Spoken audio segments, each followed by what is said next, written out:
శక్తి తైలాభిషేక ఆరాధన 18 కడప మంగళవారం. సమయం ఉదయం 10 గంటల నుండి. స్థలం మాధవి కన్వెన్షన్ హాల్, రాయచోటి వెళ్లే రోడ్, ఆర్టీఓ ఆఫీస్ ఎదురుగా, కడప. ప్రార్థనా శక్తి తైలాభిషేక ఆరాధన 19 ఒంగోలు బుధవారం. సమయం ఉదయం 10 గంటల నుండి. స్థలం A1 convention hall, old Guntur road, Ongole. ప్రార్థనా శక్తి తైలాభిషేక ఆరాధన 20 ఖమ్మం గురువారం. సమయం ఉదయం 8 గంటల నుండి. స్థలం SR గార్డెన్స్, ఈనాడు ఆఫీస్, వైరా రోడ్, వెలుగుమట్ల, ఖమ్మం. ప్రార్థనా శక్తి తైలాభిషేక ఆరాధన 22 గుంటూరు శనివారం. మొదటి ఆరాధన ఉదయం 7 గంటల నుంచి, రెండవ ఆరాధన ఉదయం 10 గంటల నుండి. స్థలం సీతారాం టౌన్షిప్ ఎదురుగా, housing board colony, Nallapadu road, Guntur. Bhimavaram పరిసర ప్రాంత ప్రజలకు శుభవార్త. ప్రార్థనా శక్తి తైలాభిషేక ఆరాధన 25 భీమవరం మంగళవారం. సమయం ఉదయం 10 గంటల నుండి. స్థలం Nirmaladevi function hall, Juvvalapalem road, Peddamiram, Bhimavaram. Yesayya నామమున మీకు వందనాలు తెలియపరుస్తా ఉన్నాను. ప్రియులరా, ఈ దినము కొరకు దేవుడు సిద్ధపరిచిన వాగ్దానాన్ని మనం స్వాధీనపరచుకుందాం. పరిశుద్ధ గ్రంథంలో నుండి ఇర్మియా గ్రంథం 31వ అధ్యాయము 16వ వచనం ద్వారా ప్రభు మిమ్మల్ని దర్శిస్తూ ఉన్నారు. ఇర్మియా గ్రంథం, జెర్మియా చాప్టర్ 31 వర్స్ 16 నేను చదువుతున్నాను, చూడండి. యెహోవా ఈ ఆజ్ఞ ఇచ్చుచున్నాడు, ఏడవక ఊరుకొనుము, కన్నీళ్ళు విడుచుట మానుము. నీ క్రియ సఫలమై జనులు శత్రువుని దేశంలో నుండి తిరిగి వచ్చెదరు. దేవునికి మహిమ కలుగును గాక. ఆయన ఆజ్ఞిస్తున్నారు ఏంటంటే, ఏడవక ఊరుకొనుము. ఏడుస్తూ ఉన్నావు, నాకే ఇన్ని కష్టాలు, నా బిడ్డలకి ఇన్ని కష్టాలు వచ్చినాయి, నా బ్రతుకుకే ఎప్పుడు ఈ కష్టం, ఎప్పుడు సంతోషం లేదు, నెమ్మది లేదు, అంతా కూడా ఎప్పుడు ఒక చోట మేము జీవించలేకపోతున్నాం. బహుశా పెళ్ళి అయి ఉంటే నా భర్త ఒక చోట, నేను ఒక చోట, నా పిల్లలు ఒక చోట, ఇలాగైపోయింది మా పరిస్థితి. ఎందుకు ఎంత మంచి ఉద్యోగం ఉంటే మాత్రం, ఎంత మంచి ఆస్తి ఐశ్వర్య ఘనతలు అన్నీ ఉంటే ఒక చోట మేము కలిసి ఉండలేకపోతున్నాం అని బాధపడుతున్నావా? లేక నా తల్లి దూరంగా ఉంది, నా తల్లిదండ్రులు దూరంగా ఉన్నా, నేను ఇక్కడున్నాను అని బాధపడుతున్నావా? లేదా నా బిడ్డలు దూరంగా ఉన్నాను ఏడుస్తున్నావా? ఎవరి కొరకు నువ్వు ఎడబాటుగా ఉన్నావని బాధపడుతున్నా? ఏడవకు, ఊరుకో. ఎందుకంటే దేవుడు నీ కుటుంబాన్ని ఐక్యతగా కట్టబోతూ ఉన్నాడు. దూరంగా ఉన్నటువంటి నీ కుటుంబ సభ్యులను ఒకటిగా చేసి మరలా ఇడిపోయిన నీ కుటుంబాన్ని దేవుడు ఆశీర్వాదకరంగా ఒక్క బండ మీద తిరిగి కడుతూ ఉన్నాడు. అయ్యో, నా బిడ్డ పలానా ప్రాంతంలో ఉంది, లేకపోతే నా బిడ్డని తెలియక నేను చేసేసాను, రాక్షసుల మధ్య నా బిడ్డ కాపురం చేస్తూ ఉంది అని ఏడుస్తున్నావేమో తల్లిగా. లేకపోతే నా కుమారుడిలాగా ఉన్నాడు, పలానా చోట నలిగిపోతూ ఉన్నాడు, అక్కడి నుంచి ఎప్పుడు విడుదల వస్తుందా, లేకపోతే నా భర్తకి ఎప్పుడు విడుదల వస్తుంది, నా భార్యకి ఎప్పుడు విడుదల వస్తుంది, నాకంటూ నా జీవితంలో ఎప్పుడు డెలివరెన్స్ వస్తుంది, ఎప్పటికీ నేను సాక్షిగా నిలబడతాను, అసలు జరుగుతుందా అని రోజు ఏడుస్తూ ఉన్నావా? ఇక ఏడవక ఊరుకొనుము. దేవుడే మాట్లాడుతున్నాడు. పరలోకము నుండి ఈ ప్రార్థనా శక్తిని ప్రోగ్రాం ద్వారా దేవుడిని దర్శిస్తున్నాడు. ఎందుకు అలాగ కన్నుల నుండి నీరు కారుతూ ఉంది, మనసు ఎందుకంత క్షోభకి గురైపోతూ ఉంది? దేవుడిని చూశాడు. ఏడవక ఊరుకొనుము. ఎంత అద్భుతమైన మాట. ఎవరైనా ఏడవద్దన్నది వేరు, ఈయన ఏడవద్దు అన్నాడంటే గొప్ప మేలు నీకు ఇవ్వబోతున్నాడు. అందుకని కీడు చాటు మేలు దాచిపెట్టే దేవుడు మన దేవుడు. ఎక్కడ కీడు జరుగుతుందో అక్కడ గొప్ప మేలు జరుగుతుంది. ఏడుస్తున్నావా? ఇంతకాలం ఏడ్చావు, చాలు. ఈ అప్పులు ఎలా తీరుతాయి? మళ్ళీ వీళ్ళందరికీ ఎలా తిరిగిస్తాను నేను? నా బ్రతికేంటి? ఎప్పుడు అప్పుల్లో నేను ఉండాలా? నేనేమి తప్పు చేశాను ఏంటి? ఎంతకాలం ఈ రోగంలో ఉండి బాధపడుతూ ఏడుస్తున్నావేమో. నాకు ఈ ఒక్క రోగం పోతే చాలు, నాకు ఏం అక్కర్లేదు దేవా, ఈ అప్పు పోతే చాలు, నాకేమి నిన్ను అడగను దేవా, ఇలాంటి అంటా ఉన్నావు, ఏడుస్తూ ఉన్నావా? ఏడవకు, ఊరుకొనుము. యెహోవా ఆజ్ఞ ఇచ్చుచున్నాడు. చూడండి ఎంత అద్భుతంగా మాట్లాడుతున్నాడు. ఇర్మియా 31:16లో యెహోవా ఈ ఆజ్ఞ ఇచ్చుచున్నాడు, ఏడవక ఊరుకొనుము, కన్నీళ్ళు విడుచుట మానుము. ఫస్ట్ నువ్వు ఏడవటం మానేసేయి. కొన్ని డూప్ యాక్షన్లతో ఏడుస్తుంటారు, కొందరు యాక్టింగ్ కోసం క్రయింగ్ ఉంటుందంట, దుఃఖంతో కన్నీళ్ళు విడుస్తూ ఉంటుంటారు. కొంతమంది భర్త ఆఫీస్కి వెళ్ళే ముందు ఏడుస్తూ ఉంటుంది ఒక్కొక్క సహోదరి. ఆ సమయంలో తనకేం కావాలో, లేకపోతే తల్లిదండ్రుల దగ్గర ఏడుస్తున్నారు, ఆ ఏడిపోయారు. కానీ నేను ఒక సమస్యలో ఉన్నాను, ఈ సమస్య నుండి దేవుడే నన్ను బయట పెట్టాలి, దేవాన్ని నీ వైపు చూస్తున్నాను, ఎవని మనసు నీ మీద ఆనుకును వారికి పూర్ణ శాంతిని ఇస్తాను కదా, నాకు పూర్ణ శాంతి కావాలి అంటూ ప్రార్థిస్తూ ఏడుస్తున్నావు. నువ్వు నిత్యము అన్ని సమయాల్లో దుఃఖముతో ఉన్నావు కనుక ఇక ఏడవక ఊరుకొనుము, కన్నీళ్ళు విడువటం మానుము, దేవునికి మహిమ కలుగును గాక. ముందు నీ ఏడుపు ఆపేసే. దేవుడు చెప్తా ఉన్నాడు ఏంటంటే, ఏడవక ఆగు, నేనున్నాను, నేను వచ్చాను, డోర్ ఓపెన్ చేస్తున్నాను, ఆకాశం అనే మంచి ధననిధి నీ పట్ల తెరుస్తున్నాను, ఏడవకు. మనం ఏడిస్తే ఎవరైనా పట్టించుకుపోవచ్చేమో, కానీ నీవు నమ్మిన దేవుడు తట్టుకోలేడు. నువ్వు ఏడిస్తే నీవు కన్నీళ్ళు విడిచుట ఆయన చూశారు కనుక ఇంకా ఏడవద్దు. ఓకే, నేను ఇస్తున్నాను, ఎందుకంటే నేను భూమిని ఆకాశాన్ని చేసిన దేవుడిని, నిన్ను సృజించి నీకు ఇస్తున్నానని ఆయన నీ పట్ల గొప్ప సహాయము చేస్తున్నారు. గొప్ప చెర నుండి విడుదల కలిగిన సాక్ష్యము నువ్వు చెప్పబోతూ ఉన్నావు. ఆత్మ నీకు తోడుండును గాక. God bless you. యేసయ్య మిమ్మల్ని దీవించునుగాక, యేసయ్య మిమ్మల్ని ఆశీర్వదించునుగాక, కృప మీకు తోడై ఉండునుగాక. పరిశుద్ధాత్మ దేవుడు గత కాలం అంతా మనల్ని కాచి కాపాడి, మరి పిల్లలు లేని వారి గురించి మనం ప్రార్థన చేసిన రీతిగా దేవుడు మన ప్రార్థనలు గౌరవించి ఆలకించి 6,900 మందికి పైగా దేవుడు గర్భఫలాలు అనుగ్రహించి ఉన్నాడు. అందరూ కూడా గట్టిగా చప్పట్లు కొట్టి ప్రభువును స్తుతించండి. దేవుడు అద్భుతమైన కార్యములు జరిగిస్తూ ఉన్నాడు.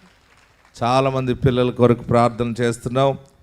మరలా ఈ మధ్య కాలంలో చాలామంది గర్భిణీ స్త్రీలుగా ఉన్నామని ప్రార్థన చేయించుకుంటూ ఉన్నారు. మన దేవుడు మంచి మంచి కార్యాలు చేస్తాడు. ఆ దేవుడి పేరే నజరేయుడైన యేసు. ఆమేన్. ఆయన సమాధి నుండి తిరిగి లేచిన పునరుద్ధానుడైన యేసయ్య ఉన్నాడు. ఆమేన్.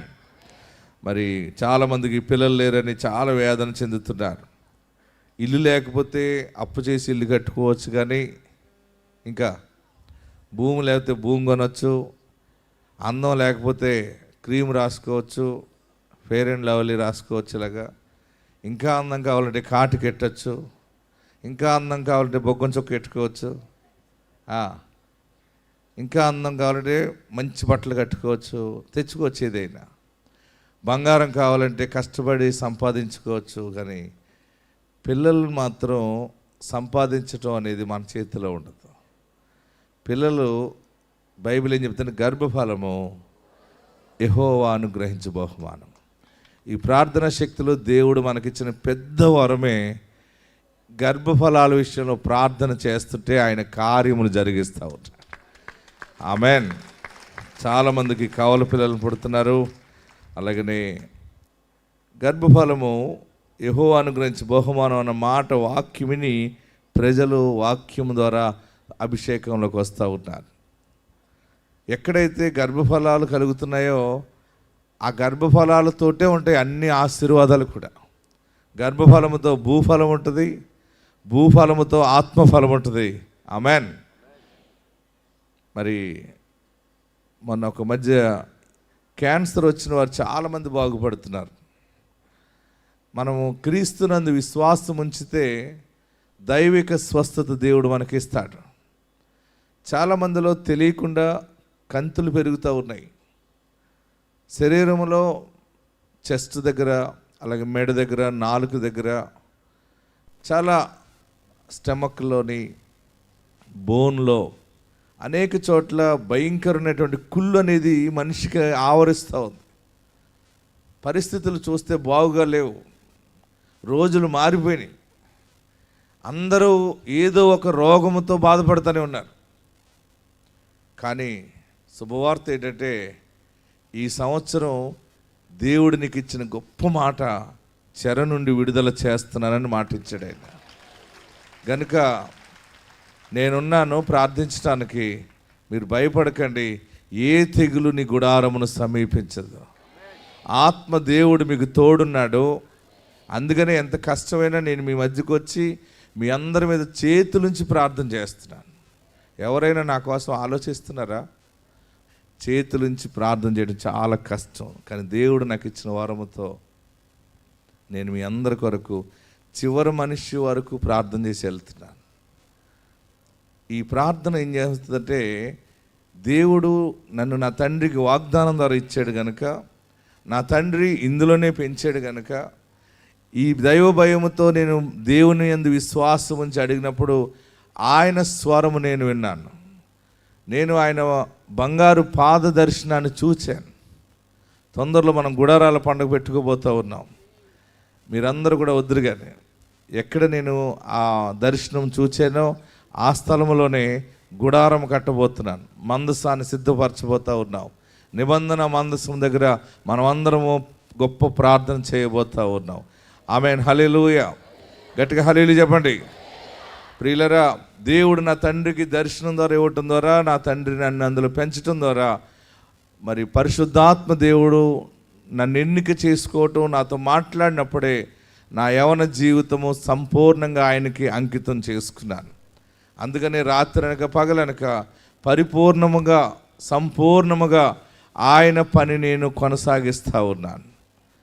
ఎవరి మీద చేతులుంచి ప్రార్థన చేసినా, ఏ స్థలములో ఏ వాక్కు ప్రకటించినా దేవుడు సఫలం చేస్తున్నాడంటే, ఆయన నాతో రాకపోతే నేను ఇంత పని చేయలేను.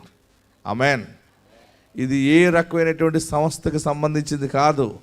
ఇదంతా ఒకే ఒక సంస్థకు సంబంధించింది.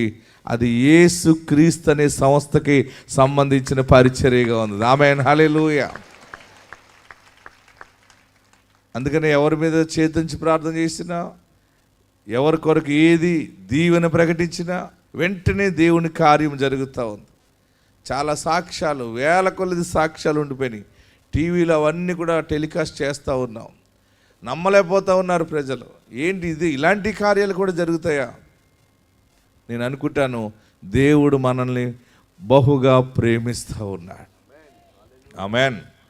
చూడండి, క్యాన్సర్ వచ్చినటువంటి ఒక మనిషి సాక్ష్యం విందాం ఒకసారి.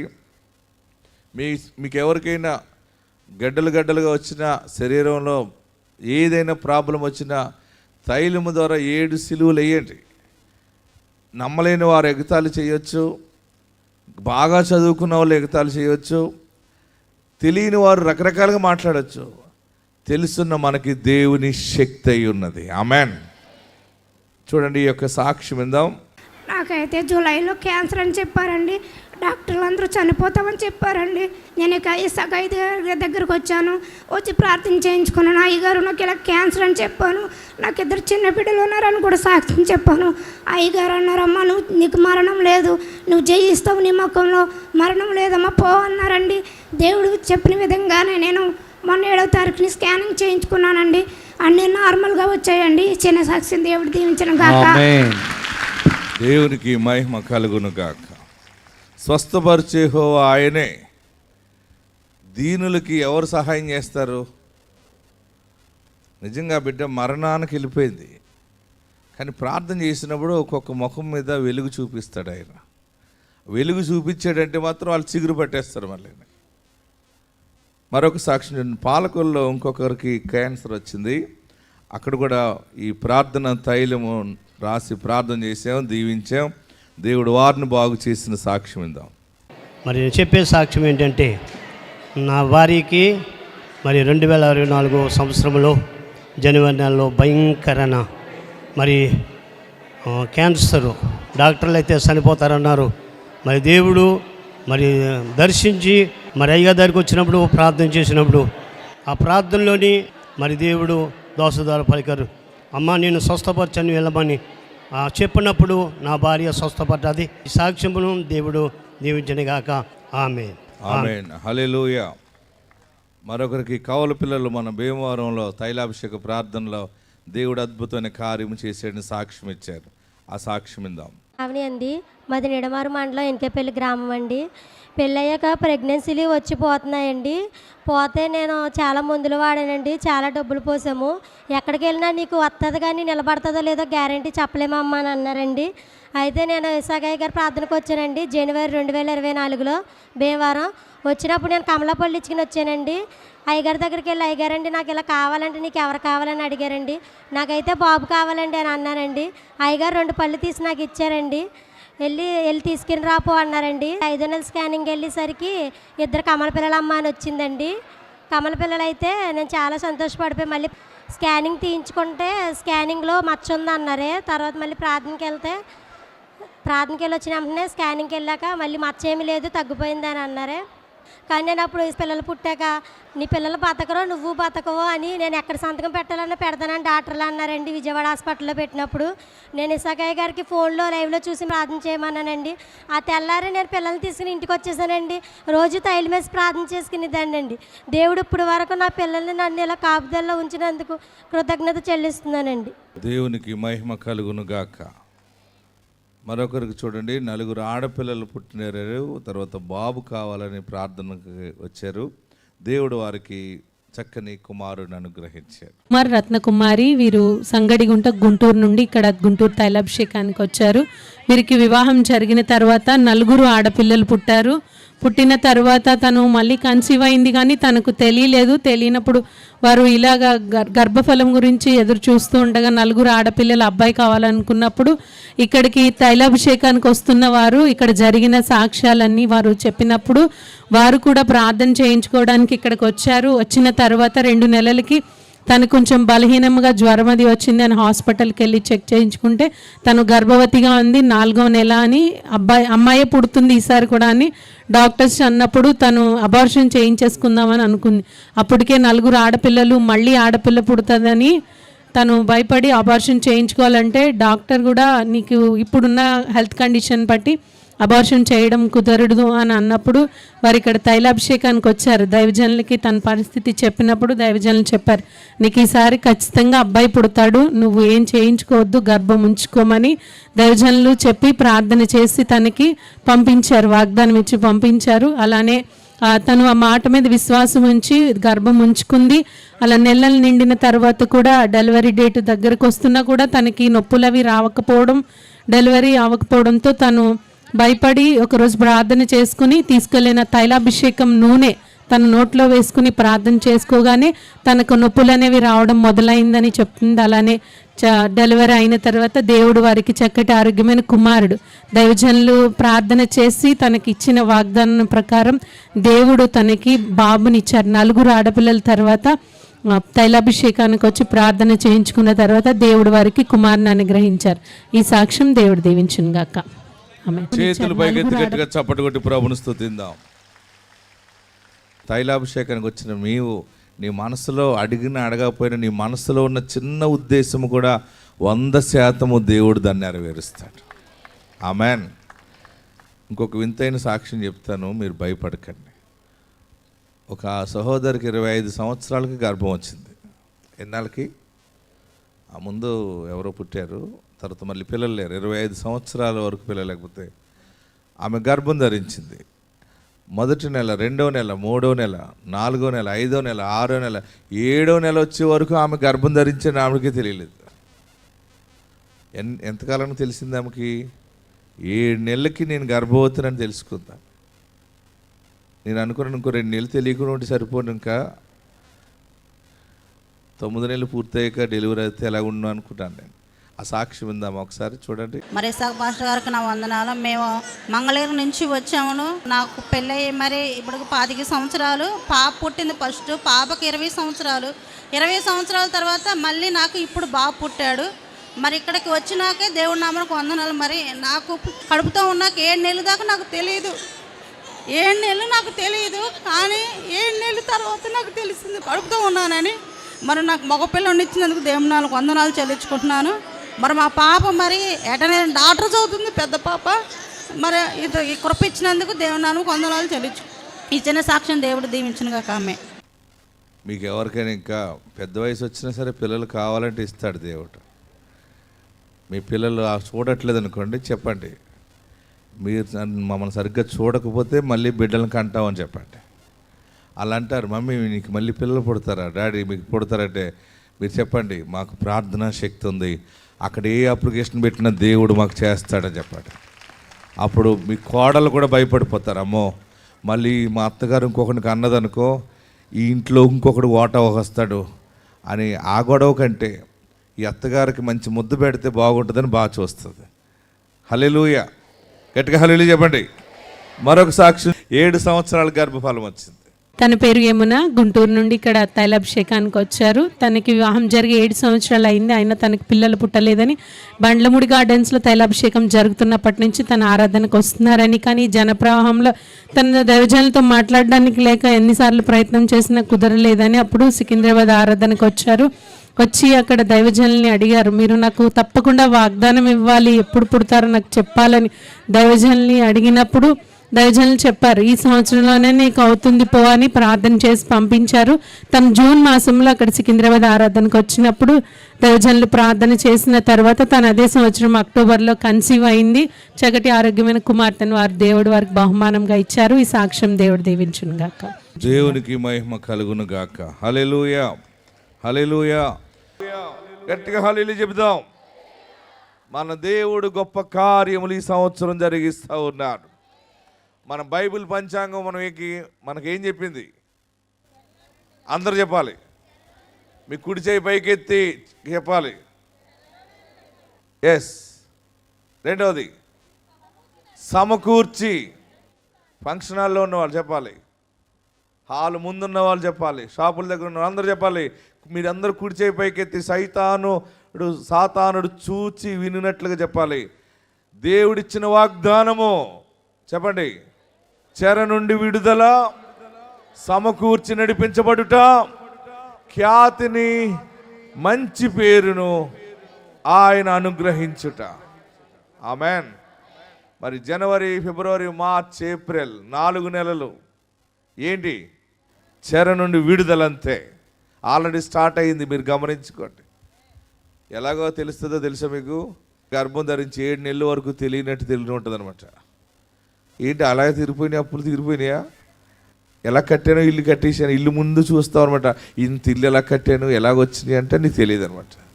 చివరికి తెలుస్తుంది దేవుడు ఘనమైన కార్యము జరిగించండి. ఆమెన్. అనుకోకుండా నీకు ఉద్యోగం వస్తుంది. ఉద్యోగంలో జాయిన్ అయ్యాక అనుకుంటావు, అసలు ఇంతమంది అప్లై చేస్తే నాకే ఎందుకు వచ్చింది ఉద్యోగం అనుకుంటావు. అది దేవుని కార్యం. అది చెర నుండి విడుదలంతే. 100% మీరందరూ విడుదల పరచబడతారు. ఆత్మ మిమ్మల్ని దీవించును గాక. అందరూ కూడా తలలో వంచండి, కళ్ళు మూసుకునండి. ఈ దినం బలమైన ఆశీర్వాదాన్ని దేవుడిచ్చి ఉన్నాడు. ఎక్కడున్నవారు అక్కడ లేచి నిలబడి, ప్రభువా నా పట్ల ఎంత దయ చూపించేవా బాబు, నేను ఏడుస్తున్నానని చూచేవా, ప్రయాసపడి గాలి వాన చేత కొట్టుబడి ఆదరణ లేకున్నదానా, నేను నీలాంజనములతో నీ కట్టడమును కట్టుదు. ఎవరిదో కాదు కట్టేది, ఎవరినో కాదు బ్లెస్ చేసేది, అయినా నీ కట్టడము, నీ ఇల్లు, నీ కుటుంబము, నీ గొడవ, నీ కేసులు అన్ని క్లియర్ చేసి ఒక సత్య సాక్షిగా నేను నిలబెట్టబోతావు. ఎక్కడున్నవారు అక్కడ 2 చేతులు పైకెత్తి, గాలివాన చేత కొట్టబడి నీ కుటుంబం, వ్యాపారంలో పాడైపోయి నీ బ్రతుకు, వ్యవసాయంలో పాడైపోయి నీ బ్రతుకు, చెడు వ్యసనాల వల్ల పాడైపోయి నీ శరీరము, మరలా నూతనముగా కట్టబడతావు. దేవుడు నీ పక్షముగా ఉన్నాడు, దేవుడు నీ పక్షముగా ఉన్నాడు.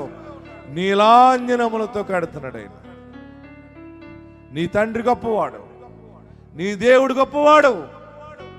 నీలాంజనములతో నీకు ఓకే అనుకుంటే 2 చేతులు ఆయన చేతిలో పెట్టావు. చేతులు విడిచి మరి పైకెత్తండి. నా చేతుల్ని పట్టుకుని కట్టు బాబు, నా చేయిని చేతిలో పెడుతున్నానయ్యా, నా పాపాన్ని క్షమించు, నన్ను పరిశుద్ధపరచు, నా పాపాలు క్షమించేస్తాయి. అందరూ ప్రార్థన చేయండి, అందరూ చేతులు దించండి, ఈ వాక్యమును జ్ఞాపకం చేసుకుని స్తుతించండి. నన్ను నీవు నీలాంజనములతో కడుతున్నానని మాట్లాడావు, నేను అర్హురాలని చెప్పావు. అన్ని కోల్పోయిన నేను ఈ పథకానికి అర్హుడినని చెప్పావు, అర్హురాలని చెప్పావు. అది నీ ప్రేమయ్యా, నీ ప్రేమ ఎంత గొప్పది బాబు. అందరూ ఎక్కడున్నవారు అక్కడ లేచి నిలబడి నమస్కరించి, నా పాపాలు క్షమించని అడగండి. యేసు నీ కుటుంబానికి అధిపతిగా ఉన్నాడు. నువ్వు ఆహ్వానించు. అందరూ కూడా యేసయ్యా నన్ను దీవించు, యేసయ్యా నీవు నన్ను నిశ్చయముగా ఆశీర్వదించు. అడగండి, గట్టిగా ప్రార్థన చేయండి. నా పాపాలు క్షమించు, నన్ను పరిశుద్ధపరచయ్యా, నన్ను పవిత్రపరచు బాబు. నీలాంజనములతో కడతానన్నావు, మాణిక్య మనులతో కోట కొమ్ములు. మా కొమ్మ ఎత్తువాడు నీవే. నీవు మా కొమ్మ ఎత్తకపోతే ఎవరు ఎత్తుతారయ్యా? నువ్వు హెచ్చించకపోతే ఎవరు హెచ్చిస్తారు? ఆనంద తైలాభిషేకంతో నేను నిన్ను హెచ్చిస్తున్నానన్నావు. అటు ఆశీర్వాదం దయచేవావు, దీవెన బిడ్డలకు దయచే.